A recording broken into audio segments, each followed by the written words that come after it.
उनकी यहाँ ऐश्वर्य को पाकर के इतराना नहीं चाहिए।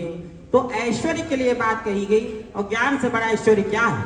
तो ज्ञान का कभी भी अहंकार नहीं करना चाहिए। अगली बात मैं जो कहना चाहता हूं वो लखनऊ के लिए। लखनऊ को अक्सर लोग कहते हैं ये नवाबों का शहर है। आज मैं आप भारत के विभिन्न प्रांतों से आप पधारे हैं, तो मैं आपको लखनऊ की व्याख्या कर दूं, जो मैंने 16 वर्ष की आयु में स्वामी राम भद्राचार्य जी के साथ लक्ष्मण मेला का आयोजन हुआ था, और उसका एकमात्र उद्देश्य था। आज मैं सन 2000 में जो बात कही, निरंतर मैं मंचों से कहता हूँ, आज भी कहूंगा कि लखनऊ नाम की व्याख्या क्या है। आज आप लखनऊ का इतिहास जानेंगे और अपने अपने प्रांतों में जाके बताएंगे। देखिए, लखनऊ शब्द लखन शब्द से बना, और लखन का संस्कृत में नाम है लक्ष्मण। भगवान श्री राम की हम सब प्रजा हैं, हम अवध प्रांत के वासी हैं। हम तो समाज कन सेवक हन, हमका दहेज बिल्कुल ना चाहिए। ये है अवधी भाषा। रामचरितमानस आप पढ़ते हैं, वो अवधी भाषा है। मंगल भवन या मंगल हारी द्रबो दशरथ अजिर बिहार। अब ये हमारी भाषा अवधी है, और हमारे जो राजा हैं भगवान श्री राम है। श्री राम की आज्ञा पाकर लक्ष्मण भगवान ने इस धरती लखनऊ का यहाँ पर जो है नगरीकरण किया, इसको बसाया, और इसका नाम लक्ष्मणपुर पहले था। उसके बाद अवधि में लखनपुर हुआ, और लखनपुर से लखनऊ शब्द अभ्रंश होते होते हो गया, और इसको लोग नवाबों का शहर कहते हैं। मैं आपको याद दिला दूं कि ये नवाबों का शहर नहीं है, लक्ष्मण जी का शहर है। और पूरा भारत मुगलों का शासन था, तो क्या भारत को भी मुगलों का मान ले?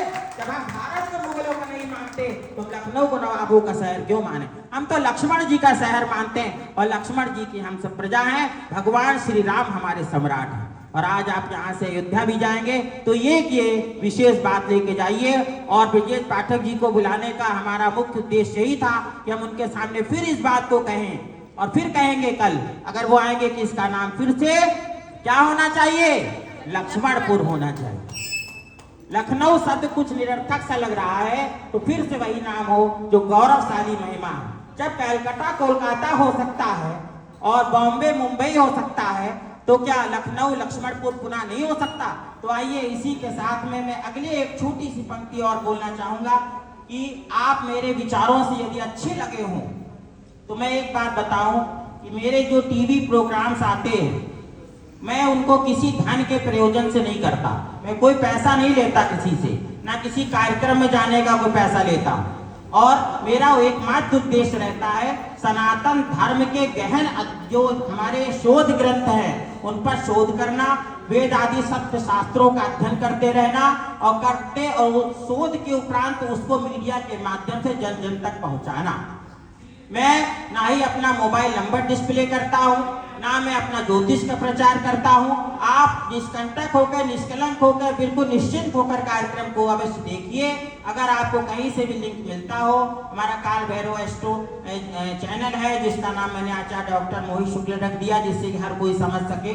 और उसमें आपको जब भी कोई हमारा पर्व होता है सनातन का, उसके पीछे छिपा हुआ विज्ञान क्या है, उसके पीछे छिपी हुई संस्कृति क्या है, और उसके पीछे छिपा हुआ जो हमारा धार्मिक महत्व है, उसको हम शोधपरक ढंग से प्रस्तुत करते हैं। उसको आप सुने, और उस ज्ञान को जब आप सुनेंगे तो ऋणी हो जाएंगे, और ऋणी होने के बाद जब आप उस ज्ञान को दूसरे को प्रदान करेंगे तो आप ऋण मुक्त हो जाएंगे। क्योंकि ये ऋषि ऋण है। हमारे जनेऊ में 3 सूत्र होते हैं, एक पितृ ऋण का, एक ऋषि ऋण का भी होता है, और एक देव ऋण। जब हम भगवान की उपासना करते हैं, यज्ञ करते हैं, देव ऋण से मुक्त होते हैं। माता पिता की सेवा से पितृ ऋण से मुक्त होते हैं। और जब हमें कोई ज्ञान प्राप्त होता है, उस ज्ञान को हम आगे बढ़ाते हैं, तो हम ऋषि ऋण से मुक्त होते हैं। आप ज्योतिषाचार्य हैं, आपका ऊपर बहुत बड़ा दायित्व ईश्वर ने दिया है। आप सब ईश्वर के प्रतिनिधि हैं संसार में।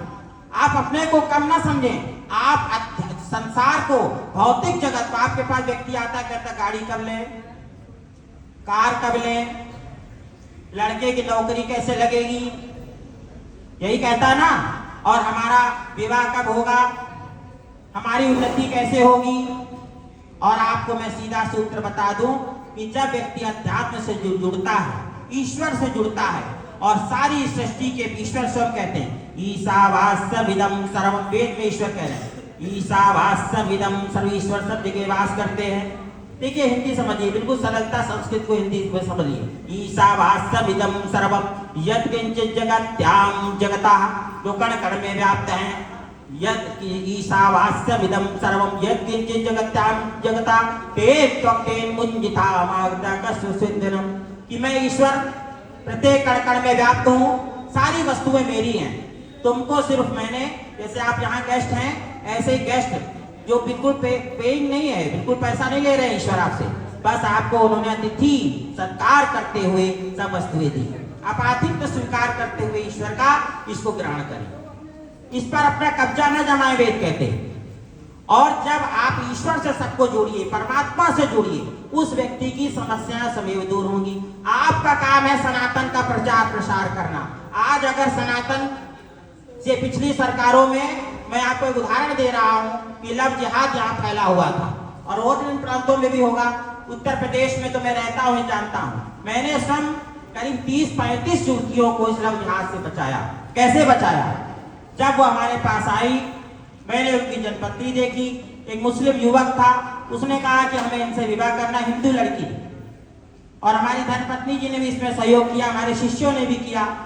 और मैंने सबसे फोन करके कहा कि भाई इस तरह का प्रकरण आए। तो जब हमारी सरकार भी नहीं थी, सनातन की सरकार भी नहीं थी, थानों में आदेश था कि सिर्फ मुस्लिमों की बात सुनी जाए, हिंदुओं की बात ना सुनी जाए, उस समय हमने सनातन की रक्षा करी ज्योतिष विद्या के माध्यम से, और उन कन्याओं का सच्चा मार्गदर्शन किया। हमने कहा 1955 हिंदू मैरिज एक्ट तुम्हें वो अधिकार देता है जो किसी पुरुष को भारत के संविधान में नहीं, मगर यदि तुमने अपना धर्म बदल लिया तो सिर्फ गुलामी के अलावा और कुछ नहीं तुम्हें मिलेगा। और इस प्रकार से उसको बताया कि जो तुमसे विवाह कर रहा है ये तुम्हें कल को धोखा देगा, तुम्हें विदेशों में ले जाकर बेच देगा और तुम्हारी बड़ी दुर्गति होगी, माता पिता भी तुम्हें सहयोग नहीं करेंगे। और ऐसे कई उदाहरण मैंने प्रत्यक्ष दिखाए। इस प्रकार 29-35 कन्याओं का जीवन बचा, उनके माता पिता रो रहे हैं। और मैंने उनसे कहा मैं विश्व हिंदू परिषद बजरंग दल, आज भी हमारे आरएसएस के साथ शाम को कार्यक्रम है, और आरएसएस के जो राष्ट्रीय प्रचारक है वो आए हुए हैं लखनऊ मिलने के लिए। मगर उन्होंने, माता पिता ने क्या कहा पता है आपको? उन्होंने कहा आचार्य जी यदि मुझे पुलिस की सहायता चाहिए होती, आरएसएस बजरंग दल, तो मैं आपसे पास क्यों आता? हमें अपनी बदनामी का डर है। आप कुछ ऐसा करें कि ये बड़ी शांतिपूर्ण ढंग से मामला सुलझ जाए। एक पिता माता के हृदय पे क्या बीतता होगा जब ऐसा होगा। आपकी ये सबकी जिम्मेदारी है, और ये ज्ञान मैं आपको दे रहा हूं। आज से जाने के बाद सरकारें आएंगी और चली जाएंगी, हो सकता है कि भाजपा के बाद कांग्रेस आए, कांग्रेस के बाद सपा आए, कोई भी सरकार आए, मगर सनातन का उत्थान हर सरकार में होना चाहिए। सनातन का परचम लहराना चाहिए, ओम की ध्वजा अखिल विश्व में जगानी चाहिए। एक बार पर मीडिया ने मुझसे कहा आप तो भाजपा के लग रहे हैं। हमने बताओ हम का भाजपा में किस पार्टी के सदस्य हैं? हम तो कांग्रेस की पार्टी थी, तब भी धर्मगुरु के पद पे बैठे थे मंच पे, चाहे रीता बहुगुणा जोशी जी प्रदेश अध्यक्ष हो, सलमान खुर्शीद, जो सबसे मैंने गायत्री मंत्र बुलवाया। और सरकारें, शंकराचार्य जी से मेरी बात हुई, उन्होंने भी यही कहा सरकारें आज आए हैं कल नहीं होंगी, मगर जो ऊर्जा आपके अंदर है उस ऊर्जा का आपको प्रयोग सनातन के उत्थान के लिए करना है। और 2500 वर्षों से शंकराचार्य जी सनातन की रक्षा का कार्य कर रहे हैं। जब ये सरकारें भाजपा की नहीं थी, आरएसएस का परचम नहीं था, तब भी सनातन हमारा जीवित रहा, और जीवित नहीं होता तो हम आप आज कैसे ये चोटी रखे होते, जनेऊ पहने होते। तो इसलिए इस सम्मेलन का नाम सनातन धर्म से जुड़ा हुआ जो शब्द यहाँ लगा दिया गया है, इसलिए मैंने आप सबको ये जिम्मेदारी दे रहा हूँ कि हमें सनातन को बचाना है, अपने बच्चों को अच्छी शिक्षा देनी है। एक देखिए पत्र है, मैं इसमें 2-3 श्लोक आपको बताना चाहता हूं, अगर आयोजकों की अनुमति हो 2-3 मिनट और। देखिए ये कनाडा में एक रिसर्च पेपर है हमारा जो प्रकाशित हुआ और इंटरनेशनल जर्नल में। इस पेपर बहुत विस्तृत है, मैं उसमें ना जाके 2-3 श्लोक की चर्चा करूंगा, ऋचा की चर्चा करूंगा। इसका जो विषय है वो ज्योतिष शास्त्र का उद्गम वेद।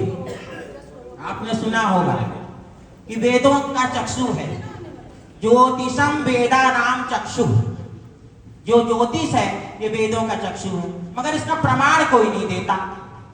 तो हमने चारों वेदों में ऋग्वेद, यजुर्वेद, साम वेद और अथर्ववेद, चारों वेदों में ये देखिए पूरा प्रमाण इसमें कि कौन से मंत्र संख्या में कहां पर इसका ज्योतिष का प्रमाण है। और ये मुझे प्रेरणा मिली थी हमारे प्रोफेसर ब्रजेश कुमार शुक्ल जी से। एक बार मैंने कहा कि गुरुजी मेरी इच्छा है कि मैं वेदों पर शोध करूं और ढूंढूं चारों वेदों में कि कहां कहां ज्योतिष का उद्गम छिपा हुआ। तो हमारे गुरुवर ने कहा कि बेटा मोहित बड़ा कठिन कार्य है, वेदों में ज्योतिष से तो निकला है सभी जानते हैं, मगर उन मंत्र ऋचाओं को कैसे खोजोगे? 20,000 के ऊपर ऋचाएं हैं चारों वेदों में। हमने कहा गुरुजी आप आशीर्वाद देंगे तो अवश्य इस शोध पर कार्य को पूर्ण करूंगा। और वो रिसर्च पेपर मेरा कनाडा में स्वीकृत हुआ इंटरनेशनल रिसर्च जर्नल में। तो मैं कुछ आपके सामने सूत्र बताना चाहता हूं जो बहुत आवश्यक है। आप यदि इनको जानेंगे अन्य लोगों को भी इसको प्रचार प्रसार करेंगे। मेरा उद्देश्य अपनी प्रसिद्धि कभी नहीं रहता, मेरा उद्देश्य ये रहता है कि आप हमारी भारतीय संस्कृति को, हमारे वेदों के ज्ञान को जन जन तक पहुंचाएं। और मैं मीडिया के निरंतर संपर्क में हूँ, दूरदर्शन से लेके जी न्यूज से भी कल बात हुई है, सारे चैनल के। मैं चाहता हूँ कि भगवत गीता के 2-3 श्लोक में नित्य लोगों को पढ़ाऊं और वेदों के मंत्र की व्याख्या करूं सरलतम ढंग से। मेरा देखिए मेन उद्देश्य ये रहता है कि कठिन को कठिनता से ना कहें, पांडित्य प्रदर्शन नहीं करना है। मैं संस्कृत का विद्यार्थी हूँ, संस्कृत में मैंने शोध ग्रंथ लिखा है, सेंट्रल संस्कृत यूनिवर्सिटी से राष्ट्रपति जी ने उपाधि दिया और संस्कृत में ही हमारा वाइवा होता है, संस्कृत की परीक्षाएं होती। मगर मेरा ये उद्देश्य रहता है कि सरल से सरल शब्दों में कठिन से कठिन विषय को आपको समझा दें। अब जो वेद है वो उसको लोग बहुत कठिन मानते हैं, वेदों को बहुत कठिन मानते हैं। अब मैं एक मंत्र आपको अर्थ करके बता रहा हूं, अब आप बताइएगा कठिन है कि ये तो रुद्रा पृथ्वी च दृढ़ा ये न स्वायस्तवितम यो अंतरिक्षे रजसो विमाना कस्मै देवाय हविषा विधि। अंतरिक्षे शब्द में विभक्ति है, अंतरिक्ष में जैसे विमान उड़ते हैं, अंतरिक्षे रजसो विमाना कस्मै देवाय हविषा विधि, वैसे धारी ग्रहों को, पृथ्वी को, बृहस्पति को, शनि को जो अंतरिक्ष में उड़ा रहे हैं, ऐसे परमात्मा को मैं प्रणाम करता हूं जो पक्षी और विमान की भांति उड़ा रहे हैं। ये ज्योतिष का ज्ञान वेदों में भरा और कितना सरलतम है, इसको अगर थोड़ा कभी समय होगा मैं और आपको बता दूंगा। ये क्यों रुद्रा जिस प्रकार से बोल दूं मैं, ये माने जिस प्रकार से पृथ्वी चा डटा ये न स्वास्थ्य। अब आप देखिए कि कितना सरल है। तो मैं निरंतर प्रयास में हूं कि हमारे, तो मैं आपको घर बैठे वेदों का इसी प्रकार सरलता ढंग से मिले। मैं 2-3 शब्दों में अपनी बात वाक्यों में करके आपको अपनी वाणी विराम देता हूं। अभी आदेश आया है कि अपनी वाणी को समाप्त करूं, तो मैं बस 2-3 आपको बोल दूं कि शोध परक चीज है। देखिए वेद में एक बहुत अच्छी पंक्ति मुझे मिली कि सूर्य चंद्र नक्षत्र ज्योतिमय पदार्थों की गति स्थिति गुण धर्म प्रभाव का ही वर्णन ज्योतिष शास्त्र या ज्योतिर्विज्ञानम है।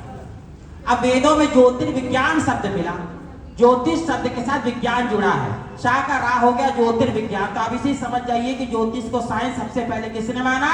वेद ने। और अगली पंक्ति मिली कि जो उपरोक्त 3 ज्योतिषों के चक्र को जानता है वही ज्योतिर्विज्ञान विद है, अर्थात वही ज्योतिषाचार्य है जो इन ग्रहों की स्थिति, चाल, गणना और उनके पृथ्वी पर पड़ने वाले गुण धर्म प्रभाव को जानता है। और इसके लिए मंत्र भी है, ज्योतिष मंत्रम केतु मंत्रम त्रिचक्रम सुखम रतम सुसुदम भूरिवारम और चित्रा यस्य योगो विजज्ञे तंग वाम हुए अतिरिक्तम पिबद्धि। उसके उपरांत मैं आपको एक बात और बताऊं कि ज्योतिर्विज्ञान में नक्षत्रों के प्रभाव के लिए वेद ने कहा नक्षत्रेभ्यः स्वाहा और नक्षत्रियेभ्यो स्वाहा। उसके उपरांत में फलित ज्योतिष को अक्सर लोग कहते हैं गणित ज्योतिष तो वेद से निकला है, मगर फलित ज्योतिष नहीं निकला। फलित ज्योतिष जो है लोगों ने अपनी दुकान चलाने के लिए, पैसा कमाने के लिए बना लिया। अक्सर ये बात आर्य समाज की ओर से अक्सर उठाई जाती है। आप गुरुकुल कांगड़ी विश्वविद्यालय ज्वालापुर में सिद्धांत ज्योतिष पढ़ाई जाती है, फलित नहीं पढ़ाई जाती। उसके ऊपर मैंने वेद में ये प्रमाणित किया है कि फलित ज्योतिष ही वेदों से निकला है। और आपको एक खास बात बताए, महर्षि दयानंद सरस्वती जो फाउंडर ऑफ आर्य समाज हुए, उन्होंने सार्वदेशिक सभा से जो प्रकाशन वेदों का हुआ, जो वेद भाष्य किया, उसी से मैंने अर्थ भी कर दिया। अब आप देखिए, उसके बाद जो है इसमें एक नक्षत्रों के फल पृथ्वीवासियों पे क्या पड़ते हैं उसके लिए वेद में वर्णन आया। अधिक है, मैं एक दो लाइन बोल दे रहा हूं। सुहवग्ने कृतिका रोहिणी चास्तु भद्रम मृगशिरा समाद्रा पुनर्वसु सुंदिता चारु पुष्यो भानु राशलेशायनम मखामी। इसका अर्थ इस प्रकार से है, दो तीन लाइन आप सुन लीजिए, आप समझ जाएंगे। कहते कृतिका रोहिणी नक्षत्र मेरे लिए अच्छे प्रकार यज्ञ के लिए हो, मृगशिरा कल्याणकारी हो, आद्रा सुखकारी हो, पुनर्वसु सुंदर चेष्टा वाला हो, पुष्ट अनुकूलता देने वाला हो, मगा सुंदर निवास देने वाला हो। अब अगर फली ज्योतिष नहीं है तो आप बताइए, किसी में पुत्र की कामना है, कहीं पे धन की कामना है, कहीं ऐश्वर्य की कामना है, तो कैसे वेद का ये अर्थ महर्षि दयानंद ने कर दिया। अगली बात देखिए, इसी प्रकार से ग्रहों का वर्णन भी मिल जाता। सर्वाणि ममे तानि शिवानि संतु। इस प्रकार से कहते हैं कि रेवती अश्विनी भरणी नक्षत्रों में पृथ्वी की जो विविध प्रकार से गति है वो हमें धन ऐश्वर्य की वृद्धि करने वाली है।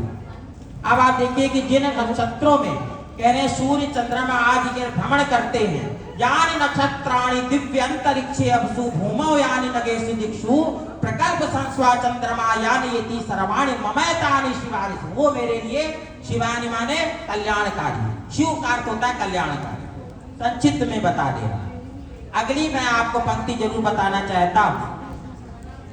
सग्नो ग्रह, देखिए ग्रहों का लोग वर्णन करते वेद में नहीं है, मैं मंत्र सुना रहा हूं। सग्नो ग्रहस्वा चंद्रमसाः समादित्यश्च राहुरा, राहु तक का वर्णन है। सग्नो मूर्त धूमकेतु संग रुद्रादित्य तेजसा। कह रहे हैं कि सूर्य चंद्रमा और राहु केतु बृहस्पति बुध शनि आदि जो भी ग्रह हैं वो सब का वर्णन के साथ में कह रहे स्वस्तिना इंद्रवृत्त सवाहा, अंतरिक्ष खगोल को 4 भागों में बांट के उनके लिए कल्याणकारी बात कही। और अंत में मैं एक बहुत महत्वपूर्ण श्लोक से आपको ऋचा सुना के अपनी वाणी को विराम दे दूं, जो बहुत जरूरी है। अब ये गैलीलियो नाम का वैज्ञानिक हुआ, उसका नाम आपने सुना। उसने कहा कि सर पृथ्वी गोल है, उसको जला दिया। पहला व्यक्ति था। अब वो पहला नहीं था, वेद में लिखा है, वो मत सुनिए, जहां लिखा पृथ्वी गोल है और पृथ्वी सूर्य का परिक्रमण करती है। चक्रनासा परिणाहम पृथिव्या हिरण्येर्मणिना शुंभमाना ना हिनवाना स्थितिरस्तु इंद्रम परिस्पसो आधात सूर्येण। सूर्य के चारों ओर घूमने वाली पृथ्वी गोल है, चक्रनासा परिग्रहम शब्द से प्रकट होता। अब ये आप कह रहे होंगे कि इसका मैं आपको संदर्भ दे दूं तो नोट कर सकते हैं। ऋग्वेद के 10वें मंडल का 189 सूक्त का पहला मंत्र है ये। उसके बाद आयम करो प्रश्नीर क्रमीद सना मातरम पुरा पितरम चा पर्यंत इस्वा। तो पृथ्वी की परिक्रमा, पृथ्वी जो है सूर्य की परिक्रमा करते हुए इस प्रकार से समय भी इस मंत्र में निर्धारित कर दिया गया कि 365 दिन 6 घंटा और ये लगभग और कुछ मिनट इत्यादि आया, घटीपल विपल में लिखा है और ये एग्जैक्ट आ रहा है कि 365 दिन 6 घंटा। आप गूगल कर लीजिए और यही आधुनिक वैज्ञानिकों ने भी कहा। और इस बात को मैंने नहीं कहा, सबसे पहले किसने कहा आप सुन लीजिए। इस वेद मंत्र से प्रेरणा लेके आज से 16 वर्ष पूर्व कुसुमपुर पटना में 20 वर्षीय ज्योतिर्विद, 20 वर्षीय, आपको लग रहा होगा हम बड़े कम आयु के हैं, हमारी 43 ईयर। तब मैंने ये आपको बता रहा हूँ, आज से 8-10 साल 6-7 साल पहले मैंने शोध किया होगा। 20 वर्ष में शोध कर दिया। किसने? आर्यभट्ट ने। जीरो दिया मेरे भारत को, दुनिया को तब गिनती, यही बताते रहते। अरे जीरो नहीं दिया, पाई का मान भी दिया, सारे सूत्र हमें ने बताए। और मैंने सिद्धांत ज्योतिष का विद्यार्थी रहा हूँ और सारे सूत्र चाहे A² + B² + 2AB से लेकर त्रिकोणमिति के सारे सूत्र आपको जो है भास्कराचार्य के इत्यादि और सूर्य सिद्धांत के ग्रंथों में भरे पड़े हैं, आप पढ़ लीजिए। सिद्धांत ज्योतिष पढ़िए, बिना सूत्रों के सूर्य ग्रहण चंद्र ग्रहण कब पड़ेगा गणना ही नहीं हो सकती। अगली बात मैं आपको बताऊं, और इसके बाद जो इस महान दुखद बात है, इस महान गणितज्ञ की मृत्यु 23 वर्ष की अवस्था में होगी। तो महापुरुष अधिक समय की पृथ्वी पे नहीं रहते हैं, ये विशेष कार्य करने आते हैं और फिर परमात्मा इन्हें वापस बुला लेते हैं। तो 20 वर्ष की आयु में खोज करी, 23 वर्ष में 23 ईयर्स में दिवंगत हो गए। और इसके बाद जो है इनका जो सिद्धांत था, अब ये कहां से हुआ, वराहमिहिर ने आर्यभट्ट का सिद्धांत नहीं माना, मगर ब्रह्मगुप्त ने उसका समर्थन किया और गति निर्धारित कर दी, उसका आगे का शोध किया। अब ये रिसर्च मैंने किया, रिसर्च मतलब कोई चीज हो गई उसको दोबारा खोज करना। इसके ऊपर ये पेपर कनाडा में प्रकाशित हुआ, विश्व समुदाय के सामने मैंने इसको सिद्ध किया।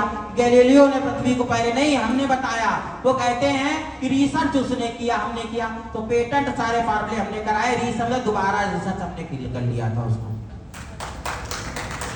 जवाब दे रहे कि न्यूटन, हमने कहा न्यूटन लॉ, कैपलर लॉ तो पहले से हमारे जो सिद्धांत ज्योतिष के है, आपने क्यों पेटेंट किया? ग्रेविटेशनल फोर्स, गुरुत्वाकर्षण बल के बिना कैसे गणना होती है अंतरिक्ष? भगवान कृष्ण कैसे जयद्रथ वध करते, कैसे वहां पर जानते कि इस समय सूर्य ग्रहण पड़ा? उन्होंने कहा कि वो ठीक है, आपकी बात सब प्रमाणित हो रही है, शोध परक बात है, वेद पहले आए, संस्कृत पहले, सब ठीक है, मगर रिसर्च दोबारा सर्च हम न्यूटन ने किया, कैप्टन ने इसका नाम हम नहीं हटा सकते, पेटेंट हो गया। उस समय आप जो भी करते थे, शोध कर रहे थे, आपका देश गुलाम था, ब्रिटिश गवर्नमेंट को उसको हक था, वही मानना जाएगा। तो इस थ्योरी उन्होंने टालने की बात कही, और वो तो हमेशा ही चतुराई, अभी भी आप देख रहे हैं मोदी जी के साथ कितनी चतुराई जो है वो अमेरिका की सरकार कर रही है। और जबरदस्ती थोपा जा रहा था कि हमें डेयरी का जो गाय मांस खाती है, वहां की डेयरी का जो दूध हमें पिलाने के लिए मोदी जी पर दबाव बनाया गया। मोदी जी ने उसको मना कर दिया, तब उनके ऊपर इस प्रकार से तमाम प्रकार के टैक्स भारत में लगाए थे। तो ये तो अंग्रेजों की पहले से नीति रही है, मगर हमें अपना कार्य नहीं रोकना है। सत्य को केवल कुछ समय के लिए दबाया जा सकता है, सदा के लिए छिपाया नहीं जा सकता। ये बादल है जो सूर्य को ढक रहा है, एक दिन सूर्य फिर प्रकाशित हो जाएगा और बादल हट जाएंगे। सत्यमेव जयते नानतम, हर हर महादेव। बहुत ही एक बार बचा दो, एक बार जोरदार तालियां होनी चाहिए।